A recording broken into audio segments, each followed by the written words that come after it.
After treating thousand of patient with shoulder pain and upper back pain, एक pattern था जो बहुत consistent था।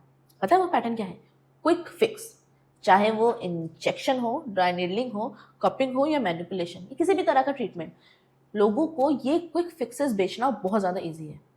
इसलिए जब मैं इंस्टाग्राम पे कोई रैंडम रील देखती हूँ कि ये 4 एक्सरसाइज करो और आपका शोल्डर पेन खत्म हो जाएगा, या ये थेरेपी कराओ इससे पेन गायब हो जाएगा, मुझे शौक नहीं लगता, because I understand this psychology behind it.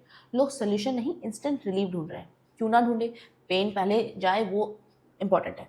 और जो रेगुलर जिम जाते हैं ना, वो सबसे ज़्यादा चैलेंजिंग ग्रुप होता है, क्योंकि उनका पहला जवाब ही यही होता है, डॉक्टर मैं तो ऑलरेडी सारी स्ट्रेंथिंग एक्सरसाइज कर रहा हूँ। एक सिंपल सा एग्जांपल सोचो, अगर आपको बाइसेप ग्रो करनी हो और आप वो सारी एक्सरसाइज करो, shoulder press, chest press, everything, lat pull down except bicep curl and exercise for bicep, तो क्या उससे आपका बाइसेप ठीक हो जाएगा, ग्रो करेगा?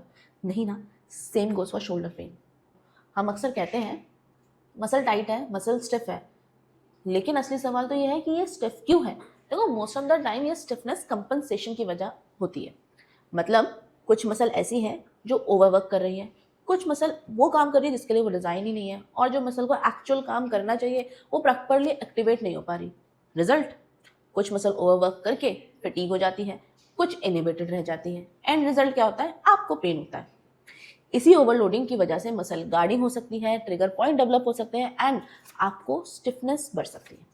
लेकिन प्रॉब्लम का ओरिजिन ढूंढना जरूरी है। ओरिजिन आपका पुअर बायोमैकेनिक्स, पुअर पोस्चर, कोई वीक लिंक हो सकता है। हो सकता है आपके शोल्डर में मोबिलिटी की रिस्ट्रिक्शन हो सकता है आपके थोरैसिक में मोबिलिटी की रिस्ट्रिक्शन हो, प्रोलॉन्ग कंप्यूटर वर्क की वजह से सर्वाइकल पोस्चर में बहुत ज़्यादा लोड पड़ सकता है, रोटेटर कफ मसल में इंजर्ड हो या वीक हो, कैप्सूल अंदर टाइट हो, मतलब एन नंबर ऑफ कॉजेज।